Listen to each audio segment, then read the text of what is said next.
Hello aspirants. RRB என்டிபிசியோடைய graduate மற்றும் under graduate notification ரெண்டுமே release ஆயிடுச்சு, கரெக்டா?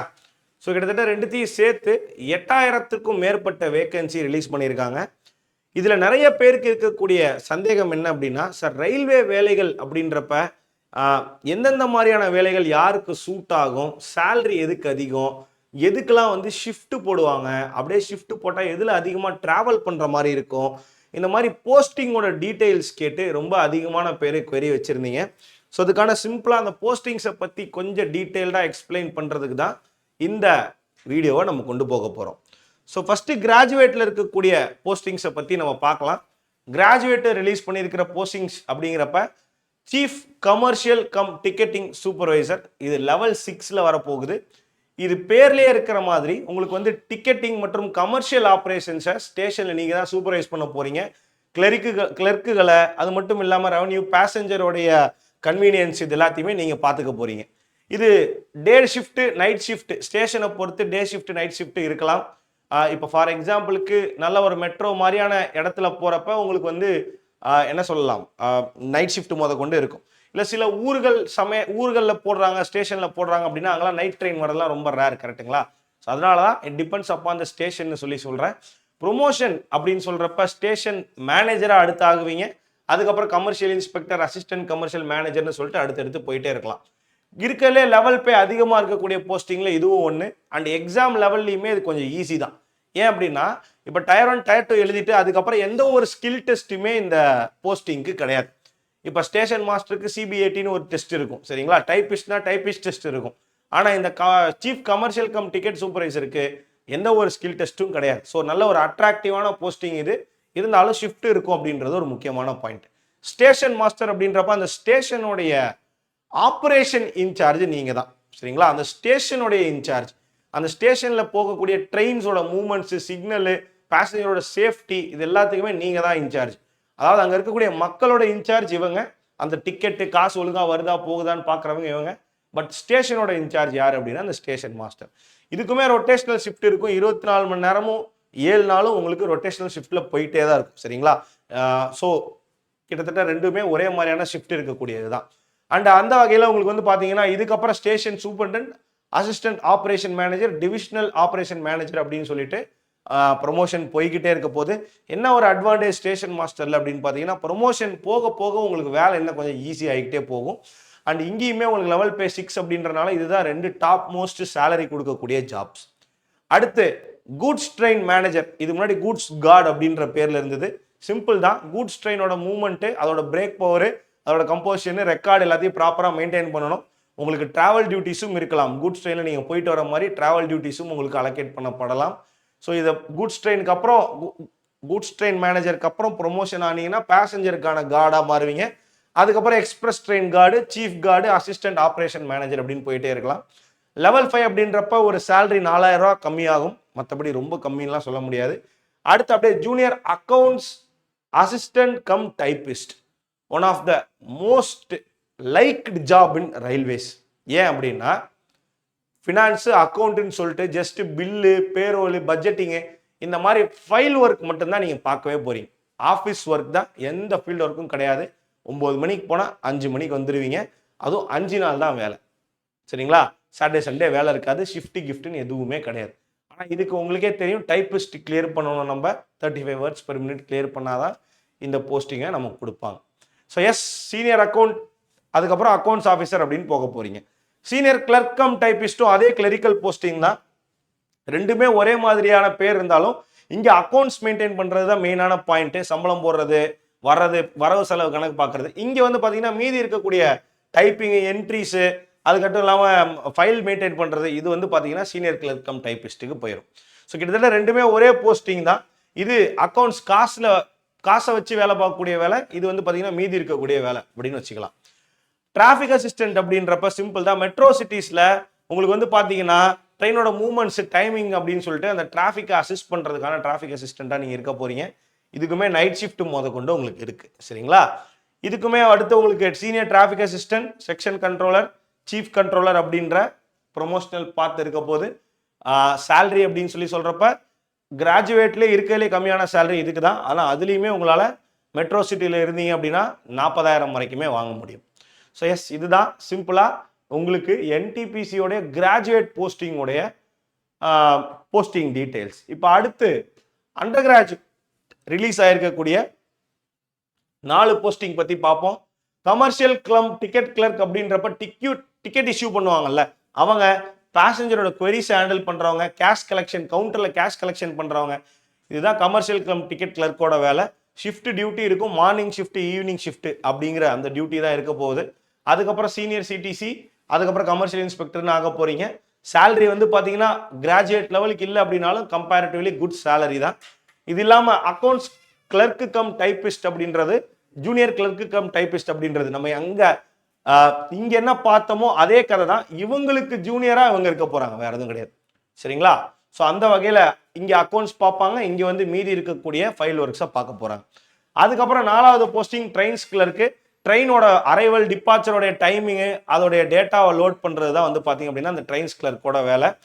ஸோ ப்ரொமோஷன் அப்படின்னு சொல்கிற பட்சத்தில் இது எல்லாத்துக்குமே உங்களுக்கு வந்து பார்த்தீங்க அப்படின்னா கம்பேரிட்டிவ்லி கொஞ்சம் ஸ்லோ ப்ரொமோஷன் தான் இருக்க போகுது. அண்டு இது எல்லாமே வந்து பார்த்தீங்கன்னா ஷிஃப்ட் பேஸ்டு தான். நடுவில் இருக்கக்கூடிய டைப்பிஸ்ட் மட்டும் வந்து பார்த்தீங்க அப்படின்னா 9 to 5 டைமிங் வந்து உங்களுக்கு இருக்க போகுது. ஸோ நடுவில் அக்கௌண்ட்ஸ் கிளர்க் கம் டைப்பிஸ்ட்டுக்கும் ஜூனியர் கிளர்க் கம் டைப்பிஸ்ட்டுக்கும் 9 to 5 டைமிங் அப்படின்றது இருக்க போகுது. சரியா? சரி, ரைட். ஸோ அந்த வகையில் இதுதான் உங்களுக்கு பேசிக்காக 2 போஸ்டிங்கோடைய பேசிக் விஷயங்கள். இதில் எதை பெஸ்ட் அப்படின்னு நம்ம கம்பேர் பண்ணி பார்க்கலாம். ப்ரொமோஷன் லெவல் எடுத்துக்கிட்டிங்கன்னா இருக்கலே ஃபாஸ்டஸ்ட் ப்ரொமோஷன் ஸ்டேஷன் மாஸ்டருக்கும் சீஃப் கமர்ஷியல் டிக்கெட்டிங் சூப்பர்வைசருக்கும் வரப்போகுது. இது இல்லாமல் வேற யாருக்கு மாடரேட்டான ஒரு ப்ரொமோஷன் கிடைக்கும் அப்படின்னா goods train manager, senior clerk cum typist, traffic assistant, commercial ticket clerk கிடைக்கும். இதுவே டைப்பிஸ்ட் போஸ்டிங்ல மீதி அக்கௌண்ட்ஸ் கிளர்க்கா இருக்கட்டும், ஜூனியர் கிளர்க்கா இருக்கட்டும், ட்ரெயின்ஸ் கிளர்க்கா இருக்கட்டும், இவங்களுடைய ப்ரொமோஷன் லெவல்லாம் கொஞ்சம் ஸ்லோ. அதிகமான வருஷங்கள் கழிச்சு தான் ப்ரொமோஷன் அப்படின்றது கிடைக்க போகுது. ஆனால் எந்த அளவுக்கு இங்கே ப்ரொமோஷன் ஃபாஸ்ட்டாக வருதோ அந்த அளவுக்கு இங்கே ஒர்க் லோடுமே அதிகமாக இருக்கும். ஸ்டேஷன் மாஸ்டரை பொறுத்த வரைக்கும் அதிக ஒர்க் லோடு அப்படின்றது இருக்க போகுது. சரிங்களா? ஒர்க் லோடு அதிகமாகவும் இருந்து ப்ரொமோஷன் அதிகமாகவும் கிடைக்கிற இடம் அப்படின்னு பார்த்தீங்கன்னா நீங்கள் chief commercial come ticket supervisor தான். இது வந்து பார்த்தீங்க அப்படின்னா மாடரேட்டான ஒர்க் லோடு தான் இருக்க போகுது. ஸ்டேஷன் மாஸ்டர் அளவுக்கு இருக்காது. ஸோ அதனால ஓரளவுக்கு ஒர்க் லைஃப் பேலன்ஸ் அப்படின்றது நமக்கு கிடைக்கும். சரியா?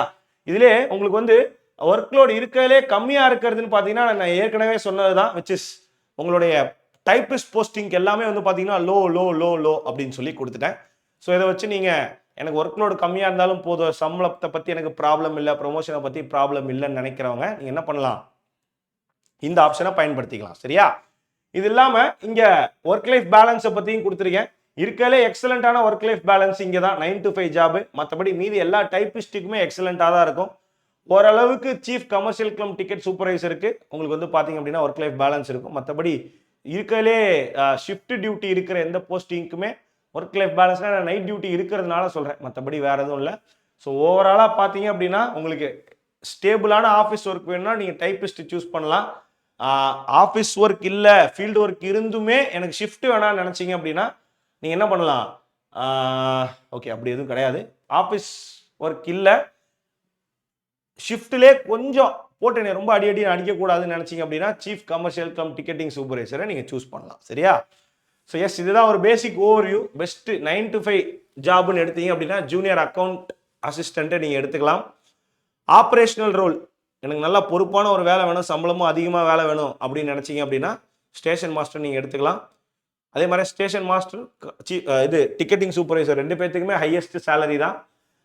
டைப்பிஸ்ட் போஸ்டிங் இருக்கிற எல்லாத்துக்குமே ஒர்க் லைஃப் பேலன்ஸ் இருக்கும். ஸ்டேஷன் மாஸ்டருக்கு தான் கெரியர் க்ரோத் அதிகமாக இருக்கும். ஃபீல்டு வேணும்னு நினச்சிங்கன்னா கூட்ஸ் ட்ரெயின் மேனேஜர், அதிக ட்ராவல் அப்படின்றது இருக்க போகுது. சரியா? இது இல்லாமல் அலவன்ஸ் பற்றி நிறைய பேர் கேட்டிருந்தீங்க, ரயில்வேல என்னென்ன மாதிரியான அலவன்சஸ் கொடுக்குறாங்க அப்படின்னு. இருக்கலே அலவன்ஸாக இருக்கட்டும், உங்களுக்கு வந்து போனஸ் ரயில்வேக்கெலாம் பார்த்தீங்கன்னா டிஃபென்ஸை விட அதிகமான போனஸ் வந்து ரயில்வேக்கு கொடுத்துருக்காங்க. ஸோ அந்த வகையில் சேலரியில் எந்த வகையிலையுமே பஞ்சம் வைக்க மாட்டாங்க. டியர்னஸ் அலவன்ஸ் அப்படின்ற ஒரு அலவன்ஸ் கொடுப்பாங்க. உங்களுக்கு வந்து பேசிக் பேல கொஞ்சம் கொஞ்சமாக ஏறப்போகுது. அது சம்பளத்தோட விலையேற்றம் இன்ஃப்ளேஷனுக்கு ஏற்ற மாதிரி உங்களுக்கு டியர்னஸ் அலவன்ஸ் ஏறிக்கிட்டே இருக்கும். ஹவுஸ் ரெண்ட் அலவன்ஸ் அப்படின்றப்ப எல்லா ஊர்லேயுமே இது இருக்கும், என்னது குவார்டர்ஸ் இருக்கும். அப்படி இல்லைனாலும் நீங்கள் XYZ எந்த சிட்டியில் வரீங்களோ அதுக்கேற்ற மாதிரி ஹவுஸ் ரெண்ட் அலவன்ஸ் இருக்க போகுது. அடுத்து டிஏடிஏ உங்களுக்கு வந்து டிராவலிங் அலவன்ஸ் அப்படின்றதும் உங்களுக்கு மாதம் 1800லேருந்து 3600 வரைக்கும் கொடுப்பாங்க வேலைக்கு வந்துட்டு போகிறதுக்கு. நைட் டியூட்டி பார்க்குறவங்களுக்கு தனி அலவன்ஸ் உண்டு. ஓவர் டைம் பார்க்குறவங்களுக்கு தனி அலவன்ஸ் உண்டு. ரன்னிங் அதாவது வண்டியில் போகிறவங்களுக்கு 100 கிலோமீட்டருக்கு 250 ரூபா அப்படின்ற தனி அலவன்ஸ் உண்டு. ஸ்பெஷல் டியூட்டி பார்க்குறீங்க, ஸ்பெஷல் டியூட்டி அப்படின்றப்ப லீவ் டைம்லலாம் டியூட்டி பார்க்குறீங்கன்னு வச்சுப்போம், அதுக்கு தனி அலவன்ஸ் உண்டு. ரிஸ்க் அலவன்ஸ் உண்டு. அண்ட் லாஸ்ட்டாக லீவ் ட்ராவல் கன்செஷன் அப்படின்றது உண்டு. நீங்கள் வந்து இந்தியாவில் எங்கே வேணாலும் போய்க்கலாம். அங்கே வந்து பார்த்தீங்கன்னா உங்களுக்கு ஃப்ரீ அல்லது டிஸ்கவுண்டட் ரயில்வே ட்ராவல் அப்படின்றத கொடுப்பாங்க. சரிங்களா? ரைட். இது இல்லாமல் மெடிக்கல் ஃபெசிலிட்டி, ரயில்வே ஹாஸ்பிட்டல் அப்படின்ற ஒரு ரயில்வே எம்ப்ளாயி லிபரைஸ்டு ஹெல்த் ஸ்கீம் அப்படின்ற அந்த ஸ்கீமுக்கு கீழே நீங்கள் ரயில்வே ஹாஸ்பிட்டல்ஸில் ஃப்ரீயாக ட்ரீட்மெண்ட் பார்த்துக்கலாம். டிஸ்பென்சரிஸை ஃப்ரீயாக யூஸ் பண்ணிக்கலாம். அதே மாதிரி ப்ரைவேட்டில் நீங்கள் வந்து எம்பேனல்டாக இருக்கக்கூடிய ஹாஸ்பிட்டலுக்கு போனாலுமே உங்களுக்கு வந்து ரீஎம்பர்ஸ்மெண்ட், செலவு பண்ணுற காசுக்கு ரீஎம்பர்ஸ்மெண்ட் கொடுக்கப்படும். அடுத்து இங்கேயோட எஜுகேஷனல் ஃபேர் அப்படின்றப்ப ரயில்வே ஸ்கூல்ஸ் இருக்குது, ரயில்வே இன்ஸ்டிடியூட்ஸ் இருக்குது டெக்னிக்கல் ட்ரைனிங்க்கு. இது எல்லாமே ரொம்ப இம்பார்ட்டண்ட்டான ஒரு பாயிண்ட். சரியா? ட்ராவல் ப்ரிவிலேஜஸ்ன்னு எடுத்துக்கிட்டிங்கன்னா எல்லா பர்மனெண்ட் எம்ப்ளாயிக்குமே உங்களுக்கு வந்து ட்ராவல் ப்ரிவிலேஜஸ் உண்டு. உங்களுடைய கிளாஸ்க்கு ஏற்ற மாதிரி லெவல் 6 இருந்தீங்கன்னா ஏசியோடைய டிக்கெட்டே உண்டு. இதே மாதிரி லெவல் குறைய குறைய அந்த பெனிஃபிட்ஸும் கம்மியாகிக்கிட்டே வரும். இது ப்ரிவிலேஜ் டிக்கெட் ஆர்டர்னு சொல்லிட்டு இந்த லெவலை தாண்டி போகும் பட்சத்தில் நீங்கள் இதுக்கப்புறம் ட்ராவல் பண்ணக்கூடிய ட்ராவலுக்கும் 60% கன்செஷன் உண்டு. ரிட்டையர்மெண்ட் ஆனதுக்கு அப்புறமும் உங்களுக்கு லைஃப் டைம் ட்ராவல் கன்செஷன் கொடுக்குறாங்க. இது எல்லாமே ரயில்வேவோட ஒரு இம்பார்ட்டண்ட்டான பாயிண்ட். ஸோ ஆப்பர்ச்சுனிட்டியை மிஸ் பண்ணிடாதீங்க. ரயில்வேல போகணும்னு நினச்சிங்கன்னா ரொம்பவே ஒரு இம்பார்ட்டண்ட்டான நோட்டிஃபிகேஷன், 2 நோட்டிஃபிகேஷன் ரிலீஸ் ஆகிருக்கு. அந்த வகையில் லீவுமே ரயில்வேல ரொம்ப அதிகம். Casual leave, privilege leave, sick leave, maternity leave, paternity leave, special leave அப்படின்னு சொல்லிட்டு நிறைய லீவ்ஸ் இருக்குது. இந்த ரயில்வே எக்ஸாம்ஸ் பற்றி நம்மளுடைய வரண்டா ரேஸில் 1-on-1 அதாவது டைரக்டான கான்டாக்டில் நீங்கள் வந்து இந்த எக்ஸாமை பற்றி தெரிஞ்சுக்கணும்னு நினச்சிங்க அப்படின்னா வரக்கூடிய நவம்பர் 1ஆம் தேதி 2ஆம் தேதி நம்மளுடைய சென்னை வரண்டா ரேஸ் பிரான்ச் மட்டும் இல்லாமல் தமிழ்நாட்டில் இருக்கக்கூடிய எல்லா வரண்டா ரேஸ் பிரான்ச்சஸ்லையுமே ஒரு ஓரியன்டேஷன் ப்ரோக்ராம் போக போகுது நவம்பர் 1 மற்றும் 2ல். ஸோ நீங்கள் தாராளமாக அதில் கலந்துக்கலாம். அதுக்கான ரெஜிஸ்ட்ரேஷன் லிங்க் அப்படின்றது உங்களுக்கு வந்து பார்த்தீங்க அப்படின்னா பயோவில் இருக்கும். அப்படியே ரெஜிஸ்டர் பண்ணலனாலும் you can come and directly attend this program. சரிங்களா? ஸோ என்னென்ன ரயில்வே எக்ஸாம்ஸ் வருது, எங்கேருந்து படிக்க ஆரம்பிக்கலாம் எல்லாத்தையும் சொல்லுவாங்க. ஸோ வாய்ப்பை தவற விட்டுறாதீங்க. எஸ்எஸ்சி படிக்கிறவங்களும் தாராளமாக ரயில்வே எழுதலாம். டிஎன்பிஎஸ்சி எக்ஸாம் எனக்கு இனிமேல் இல்லை, கொஞ்ச நாள் கழிச்சு தான் வரப்போகுது அப்படின்னு இருக்கிறவங்களும் ரயில்வே எக்ஸாம் படித்து எழுதலாம். ஏன்னா இங்கிலீஷே கிடையாது. ஸோ எஸ், தமிழ் வழியிலையும் எழுதலாம் அப்படின்றதுனால இது எல்லாருக்குமே ஒரு பெரிய ஆப்பர்ச்சுனிட்டியாக இருக்கும். பயன்படுத்திக்கோங்க. நம்மளுடைய தமிழ்நாட்டை சேர்ந்த நிறைய பேர் இந்த ரயில்வே வேலைக்கு போகணும் அப்படின்ற ஆசையில் தான் இந்த வரண்டா ரேஸ் இந்த ப்ரோக்ராமை கண்டக்ட் பண்ணுறாங்க. ஸோ நம்மளோட யூடியூப் சேனல்லையுமே அதுக்கான எக்ஸாம் டேட் வந்ததுக்கப்புறம் அதுக்கான வீடியோஸ் அப்லோட் பண்ணப்படும். So see you all until then, thank you, tata, bye bye.